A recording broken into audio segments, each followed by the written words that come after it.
It's the right page, right, quite further in. Okay, this is an.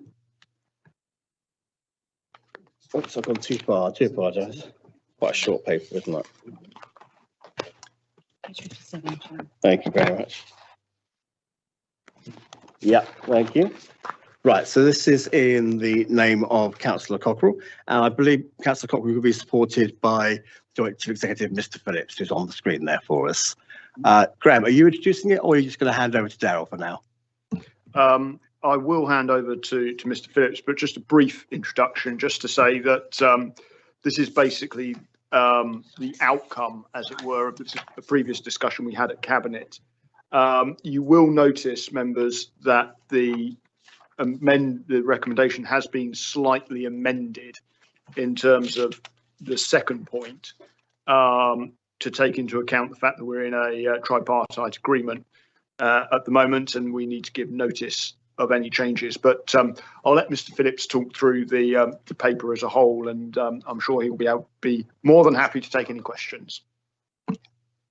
Okay, before you start, Mr. Phillips, I'll just make sure, do all the other members of council that are in attendance have a copy of the amendment on the recommendation? I think it's...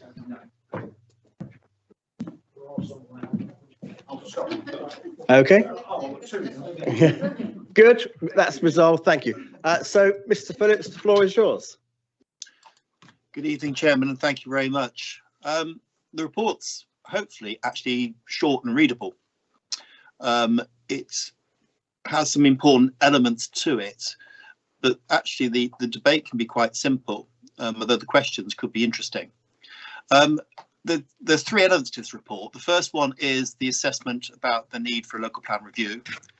It then follows into the future of the Shapley Heath Garden Community Project. And thirdly, it then talks about a piece of work about a settlement capacity and intensification study. They're all linked in their own ways, although each one is a project in its own right. Just clarifying the local plan review, and I think the thing is, it's not actually a review of the local plan. The law says that we are obliged that within 5 years of adopting the local plan, we should carry out an assessment to check that it's on track. That's in simplistic terms. It's not a review of the local plan, it's an assessment of whether or not you want to do further work on the local plan, i.e. to review it in the light of changes in circumstances, and whether or not there are issues that have happened since the local plan was adopted that you might want to put into a local plan.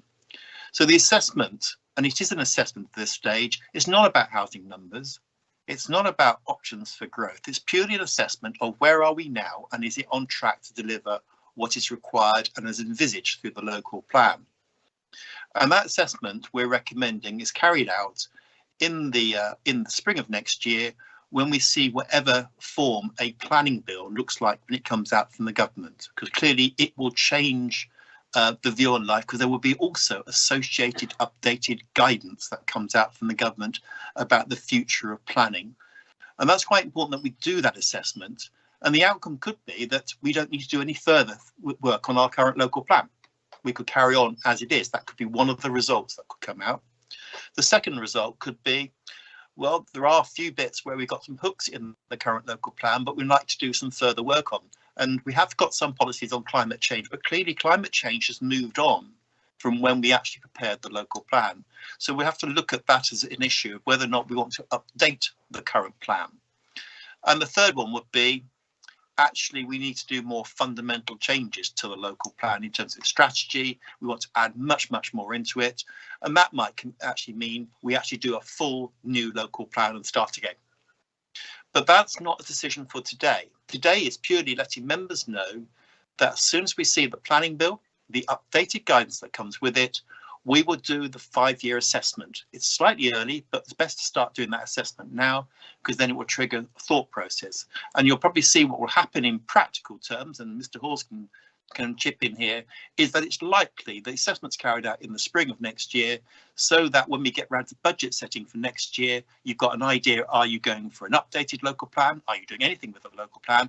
Or do you actually need a new local plan? And you can then start building a project. But tonight's not about growth options. It's not about housing numbers. It's purely we want to say to you, we are going to do the assessment, and it will be within the timescale set by the government. And next year, the spring of next year, is the ideal time to do it in the light of emerging changes in property government policy and approach to planning.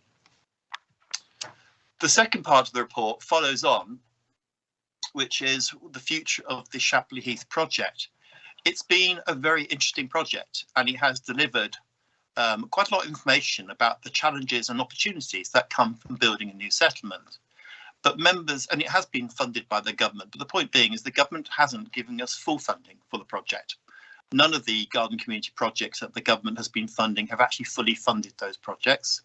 And for the time being, I think members, in the light of current circumstances, are taking a view that we should review whether we can pursue that project at the moment, or can it now take the good things that we've learned, can they be brought out from the project, and then when we actually do a proper full local plan review, and that's the review, not the assessment, should we then start bringing those options forward as part of all the other options that you consider for growth in their own right? That's where the Shapley Heath will give you an idea about the new settlement opportunities that come forward, but that will be benchmarked against the brownfield land redevelopment, lots of works about where you would grow in the future, including development around the edges of settlements, etc. Those are growth options which with this work will actually help at the time being.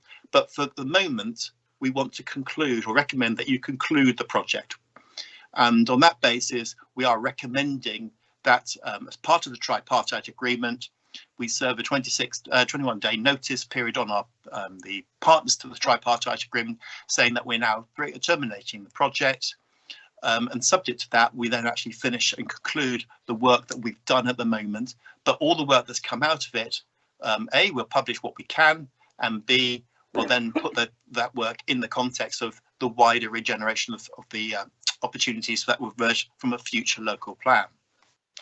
The final piece of work that we're recommending, and it is going to be a major piece of work, it's not something that you do in a short period of time, and that looks at the future. And it's come out from certainly government moves at the moment to look more at development within the urban areas, called brownfield land in one sort of sense, but I think it's more than brownfield land. It's looking at your capacity of the existing urban areas to actually take more development, and including intensification of development in areas where perhaps you wouldn't have put intensive development. Well, we're recommending that's a slightly more holistic approach is taken. It looks at regeneration opportunities as well. It won't give you the answers, but what it would do is show you the areas where it is reasonable to do further work. And we want to particularly concentrate on those regeneration opportunities that come out from areas identified in neighbourhood plans, i.e. emerging and existing neighbourhood plans. I'll use Hook for a classic example. It's got policies about regeneration, it's targeting certain sites. And I think this is the opportunity now to start picking up some of that work and starting to look at what is the ability to actually help deliver those objectives, which have already been actually identified by the communities. But also we'll pick up the opportunities on brownfield land, i.e. former sites that had previous uses that now perhaps won't carry on. We can look again at our employment areas. You need to balance employment against senses of place and what would you build, and the availability of land. But we need to go back and start looking at those. And so this piece of work will take some time. The key part about it is that it starts from a policy off approach. So it's looking within current settlements, but what you don't do is start with current planning policy. It's a holistic approach to looking at where would the opportunities be if you have to grow in the urban areas, and where can they actually deliver them? And that means you mustn't start from existing policy. You've got to look at it in its widest sense, that you can actually do a proper job to show that you've actually looked at all opportunities and not narrowed them down immediately before you even get going. So I think that piece of work is actually interesting. In old money's worth, it was called an urban capacity study. We're actually going slightly beyond that. We're going more from that. We're looking at urban capacity, we're looking at regeneration, and also the word intensification, which is another phrase the government is using. It's wanting to see higher densities in the appropriate areas, but we should be looking at where could we put development at an early opportunity. And then this study will then help inform a future local plan where it will be weighed against the opportunities from urban areas to development around the edges of settlements to the new settlement option. You can compare them all together which is the main purpose of starting this piece of work now. It is quite a task. I don't think it'd be finished in a year or two. It's got quite a lot of work to go behind it. We'll have to come back with some budget bid once we've actually gone to tender for the piece of work. We'll have to come back to Cabinet for budget, but we are anticipating we'll fund it from what remains of the local plan reserve to actually move it on without making a new spending bid.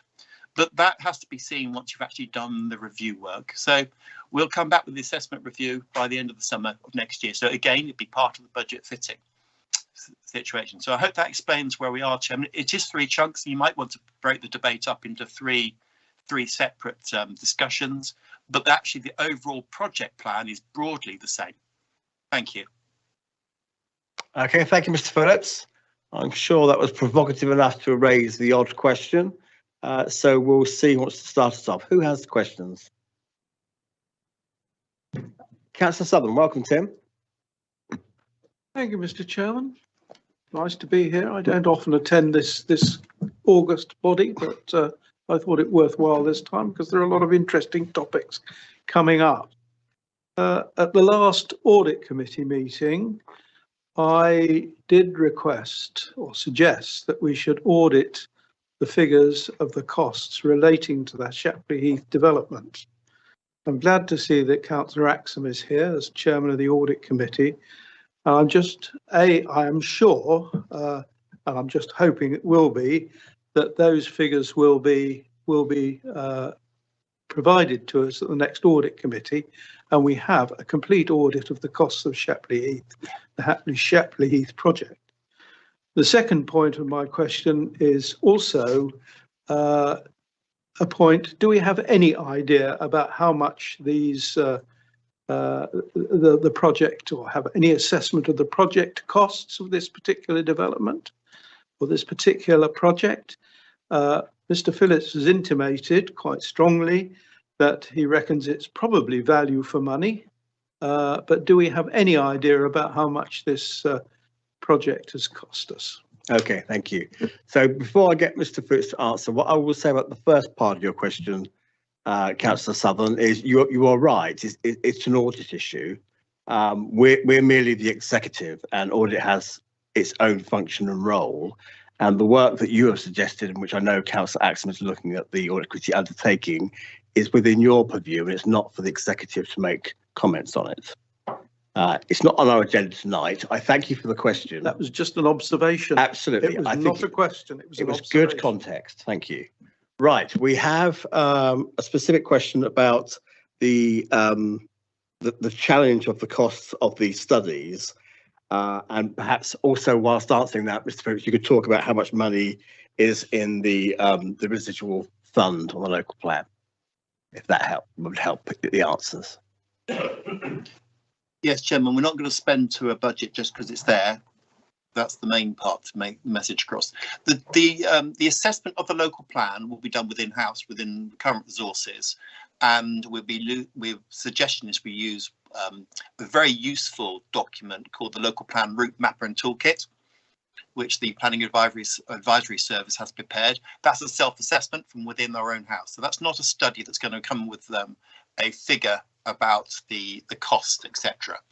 The cost of the urban capacity intensification and regeneration study, that is something that I can't actually quote to you, because that's the whole purpose. Is if you agree the principle, we will have to go out to tender to find out what that cost will be, and when we have the figures that come back on that, we will bring that back to Cabinet for approval. So at the moment, we don't know the cost. That's why we need to get the principle agreed by members that you're happy for us to go to tender and find out what is the bids that will come back from that one. And that's where it will come back to members to review whether that is something you want to carry on to complete. I have to suggest to you, you have to do something similar. Whatever way you go, it's a proactive way of looking at the future growth options. However, you'll need to put that in the figures. Now, we have got about £80,000 in the budget from the residual from the old local plan work. I do not want to suggest in any way to you that we are just simply going to use that as our budget envelope. What I am saying to you is I expect to see some change from that, but at least you know that we have got some money set aside that could fund a project. But if it's going to be costing £89,000, I'd be horrified at the cost of that. That's not the intention by the discussion. It's purely saying there are funds available to be used in a prudent way, and your cabinet will have to consider that before the project actually gets underway. Okay, thank you very much, Mr. Phillips. Councillor Son, did you wish to come back on any of that, or are you content with the answer? No, I'm not. Okay. A project is a project is a project, and this is the Shapley Heath project. And okay, it might be enveloped in other parts of our planning process, but the Shapley Heath project was a project, and projects should be individually assessed, not only for objectivity and results. It should also be considered in terms of finance as well. And Mr. Phillips has regrettably has not really answered the question, in that he's obfuscated it into the wider issue of the local plan. If we have a project, that project should be unique, time bound, it should be in an envelope, and it should be costed accordingly. Okay. This is a project. Right. I would just like to know what the costs of that project are. Okay, so I think we're at cross purposes because you keep referring to Shapley Heath. I think Mr. Phillips has been answering 2.3, Councillor Sutherland. I apologise if there's some confusion there. Mr. Phillips, sorry, I accused me of being a councillor, I take that back. Mr. Phillips was talking about the settlement capacity intensification study, and that there is money in a reserve for that, and a paper will be brought back at a later date to deliver it. So there will be an envelope, as you describe it, of cost. You're now conflating that with the points you made about the audit committee and Shapley Heath. The paper today in front of us does not talk about spending any money on Shapley Heath. It says here, the Shapley Heath Garden. It says here quite clearly that the Shapley Heath Garden Community Project is concluded. How much does it cost? And that's what your audit committee is going to get a report on. Yeah. Okay. Right. I have questions from, in this particular order, Councillor Forster, because he was first, then Councillor Bailey and Councillor Clark. So Steve, please. Thank you, David, Chairman. Just one really minor thing, just because I'm pedantic. Yeah. The revised document says in the first paragraph 12 days and then 21 days. I assume that's a typo. Chairman, if I can, I did clarify that to the Cabinet before the meeting, but my apologies, visiting councillors may not have heard me when it relates to 21 days. The recommendation's written correctly, the narrative above it was, I think, a typo. Yeah, I thought that might be the case, but thank you, Chief Exec. My main query is relating to the whole item actually. In the report in 3.1, it talks about Shapley Heath originally being paused, and then recommendation 2 basically says that existing baseline studies and surveys proceed to completion and will be published early in the new year. I've got 2 queries. First of all, early in the new year is incredibly vague. I wonder if an accurate indication can be provided, because we've got instances where our residents are concerned that reports that are published soon aren't published in 4, 6, 8 weeks, and they'd like something a little bit more accurate. So could we give a little bit more accuracy onto that timeline, or at least put a timeline limit on it? And secondly, relating to the costs that Councillor Southern was talking about, if these baseline studies proceed to completion, what is the cost of those baseline studies proceeding? Because that's what's being recommended. And from what budget will that be funded? Because my understanding is it's not funded by any existing budget or grants. Okay, so the answer will not be one you want to hear. The baseline studies have been funded by the developers who are in the tripartite agreement with. So the money being spent is not to do with this council's money. And it's because they're being done by these other organisations that we can't tell you when they will be done in the new year, because we are not in control of them. Officers might give you a longer answer than that and a more technical one, but that's my answer based on the information I have. And if I'm wrong, they can correct me now. Okay, no, I appreciate that. Yeah. But I do have a follow-on question, if I may. Please go for it. Yeah. If those studies are being funded by developers, Yes. I assume that developers are involved, The tripartite agreement partners. Yes. and therefore it begs question on whether they will be truly independent or whether they will be biased.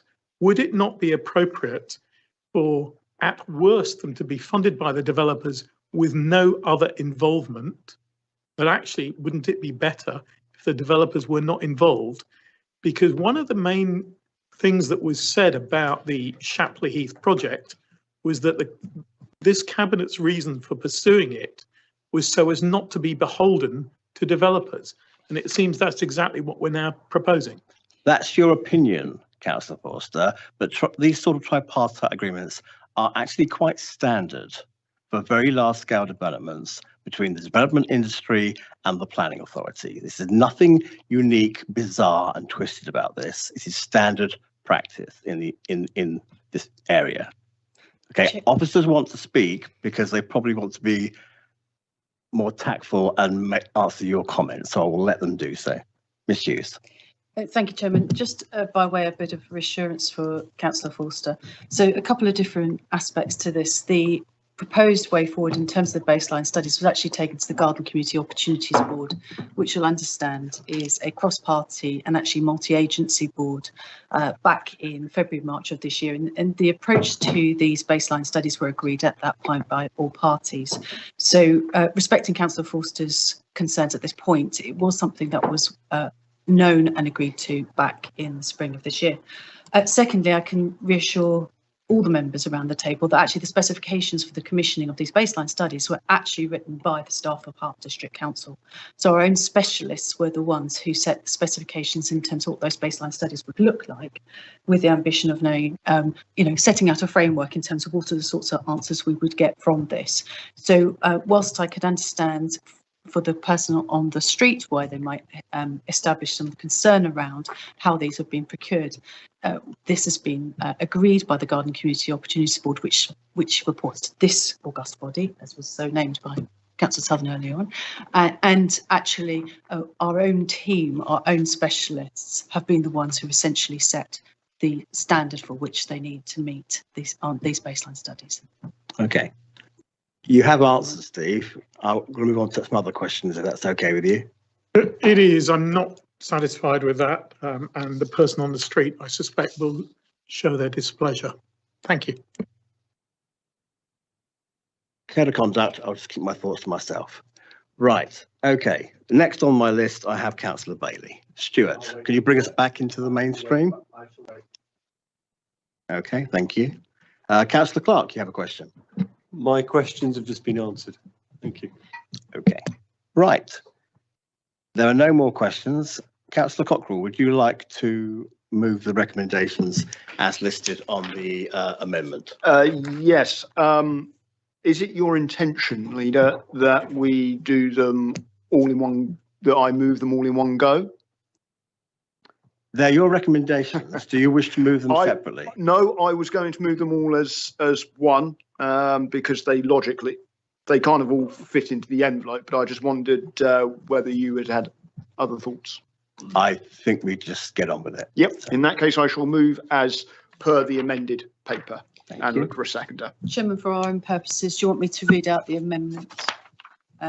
For the benefit of people at home who may not have the ability to see this Good amendment, point. Yeah.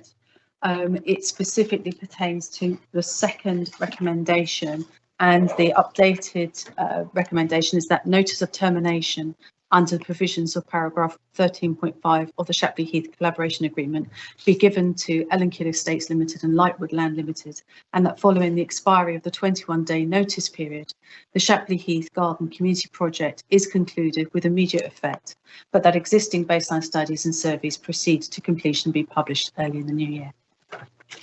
Okay, right. Is that seconded? I will second it from the chair. Wonderful. Right, so we are in debate. Graham, do you want to kick us off as it's your recommendation? I will briefly. I'll try and keep this one brief, Mr. Chairman. So we obviously had a discussion at a previous cabinet. And as I said earlier, this is largely the fallout from that. There has been some discussion around the cabinet about the way forward in terms of planning policy. And this is setting us out for the next 12, 18 months or so in a direction of travel. Where that actually ends up, we will find out when we've done the, particularly when we've done the local plan review assessment. Where we're trying to get to, I think, is a situation where we have a clear view for our planning policy team over the next 18 months of the work that needs to be done. The money involved in the studies for the settlement capacity study will come back to this body, and we'll be able to have a conversation about that in due course. I think the rest of the paper is actually quite self-explanatory. So hopefully members will be content with it, and we can move on to the next stage of the planning processes. Thank you. Okay, thank you very much. Right, that's been moved and seconded. We are in debate. Who would like to speak first? Okay, there we go. So I will just quickly speak then, seeing as no one else wants to. And just to say, I think the most important of these three recommendations is actually the first one, because until the government decides whether or not to bring a planning bill, we are in limbo. We have a local plan. It's been adopted. We should take great comfort in that, because that gives all the protections that we would hope to have from inappropriate applications. But until the government decides when and how it will come up with a planning bill and what will be in it, we really do not know whether we need to review the local plan or not, above and beyond the elements which Mr. Phillips has already alluded to. So I think this recommendation is timely, and I look forward to waiting on the government to come up with some legislation. Okay, is there anybody else who wants to speak? Councillor Corsman, Richard. It's just an observation based on the comments that you've just made, Councillor Neighbour, but waiting for the government is not always a productive thing to do. And I'm just wondering whether we should be setting any kind of expiry date on this or timeline on it, so that if a planning bill is not forthcoming and we don't get clarity on how we're going to proceed in this, that we have got an alternative course of action up our sleeves at some appropriate point in the future. Yeah, so my guess is that 2.3 is going to be part of the action we take as a result of that bill. If the bill does not come along, then 2.3 becomes a live issue regardless. But I will ask Mr. Phillips if there's anything he can say to help us out. Yes, Chairman, thank you. The requirement in statute is you do a review of your local plan every 5 years. So we've still got time to do the review of the local plan. We're just pointing out that we want to do a review actually in 3 years, really, given our evidence base and where we are from adoption because of the planning bill. If it doesn't turn out, then clearly the review can still wait for a little bit longer before it happens. You don't have to trigger a review if there's no change in political in government circumstances straight away. I think Mr. Hawes might be able to add a little bit into that if he wishes, but we're not anticipating rushing to do an assessment of the local plan unless that government bill comes out, because we're going slightly early at this moment because of the workload that comes through it might want to trigger off other workloads, and we want to put it into a budget process. However, if there isn't a planning bill, and I think it's highly unlikely that there won't be a bill, so in other words there will be a bill coming through, the indications are it's going to be very early in the new year now. We're just getting ready, prepared for that, because it is a piece of work that we want to do quite early on, so you're warned to it. But we're not in a hurry to do a review, because at the moment when the planning policy team produce the annual monitoring report, which will be by Christmas time or round about there, I'm sure that the current figures will show that the plan is against current criteria well on track. But there are bits that we probably would want to review again for a future assessment in terms of some of the outstanding studies about travellers' work to be done. And there's a little bit more around the background, and climate change is something we do want to pick up.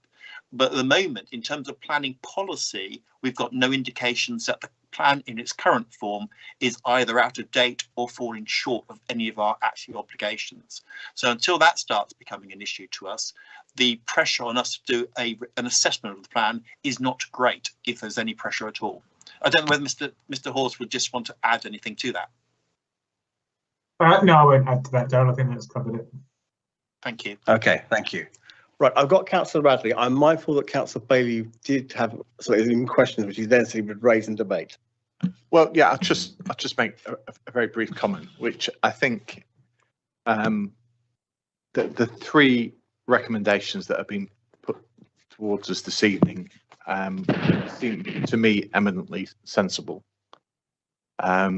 When you look at the wider picture of where wider policies around planning, I mean, I suspect the government's